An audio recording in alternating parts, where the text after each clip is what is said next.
देश में one nation one education board, one nation one syllabus, one nation one curriculum लागू करने की मांग वाली पीआईएल पे कोर्ट में सुनवाई हुई है।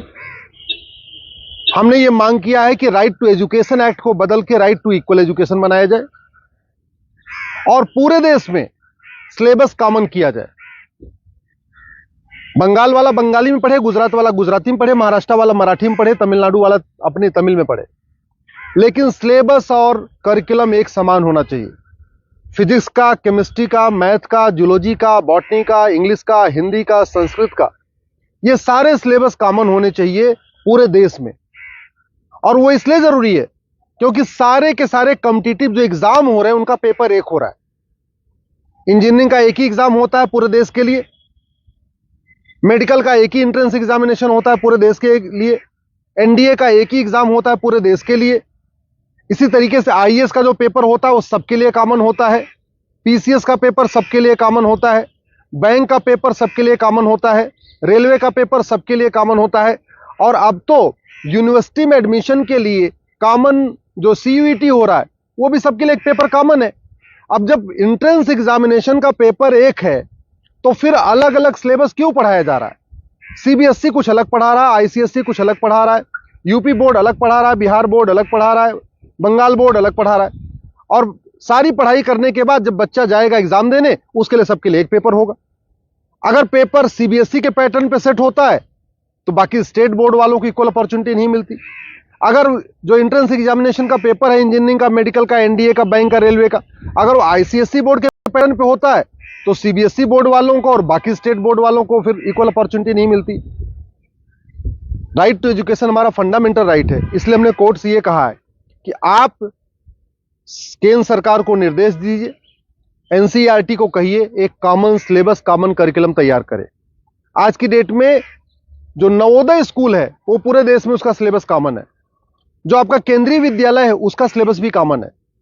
और अगर आप बाहर देखिए, अमेरिका में यूनिफॉर्म एजुकेशन है, चाइना में यूनिफॉर्म एजुकेशन है, फ्रांस में यूनिफॉर्म एजुकेशन है, जापान में यूनिफॉर्म एजुकेशन है, सिंगापुर में यूनिफॉर्म एजुकेशन है, रसिया में यूनिफॉर्म एजुकेशन है, दुनिया के कई देशों में यूनिफॉर्म एजुकेशन होता है, यानी सिलेबस करिकुलम सबका कॉमन होता है।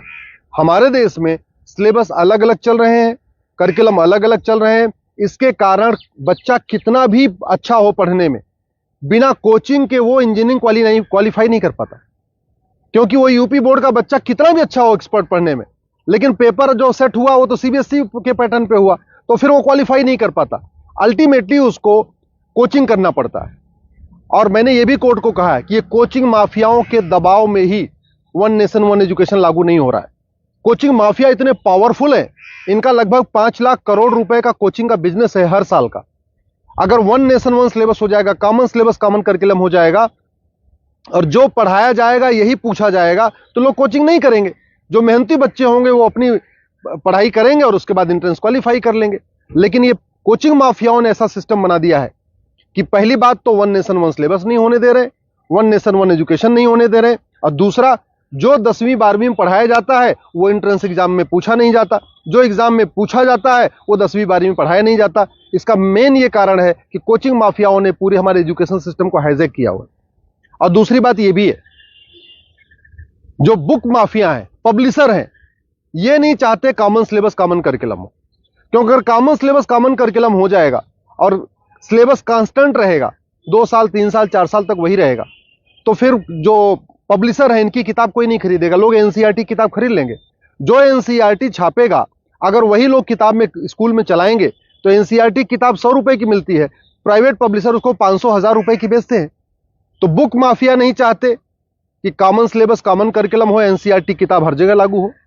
कोचिंग माफिया नहीं चाहते यूनिफॉर्म सिलेबस हो, यूनिफॉर्म करिकुलम हो, वन नेशन वन सिलेबस हो। और स्कूल माफिया नहीं चाहते कि one nation one education board हो। सीबीएसई बोर्ड वाले चाहते हैं कि उनका सीबीएसई बोर्ड अलग से चलता रहे, जिससे उनकी दुकान चलती रहे। आईसीएसई बोर्ड वाले चाहते हैं कि उनकी दुकान अलग से चलती रहे। तो इसलिए ना सीबीएसई बोर्ड वाले चाहते हैं one nation one syllabus, one nation one education board हो, ना आईसीएसई बोर्ड वाले चाहते हैं। और इसका नतीजा ये हो रहा है कि आम जनता, आम बच्चा पिस रहा है इस पूरे माफिया राज में। इसलिए मैं कोर्ट से निवेदन किया है। कोर्ट ने केंद्र सरकार के शिक्षा मंत्रालय को और कानून मंत्रालय को 4 हफ्ते के अंदर जवाब दाखिल करने के लिए कहा है। एनसीईआरटी, सीबीएसई बोर्ड और आईसीएसई बोर्ड को बोला है 4 हफ्ते के अंदर जवाब दाखिल करिए।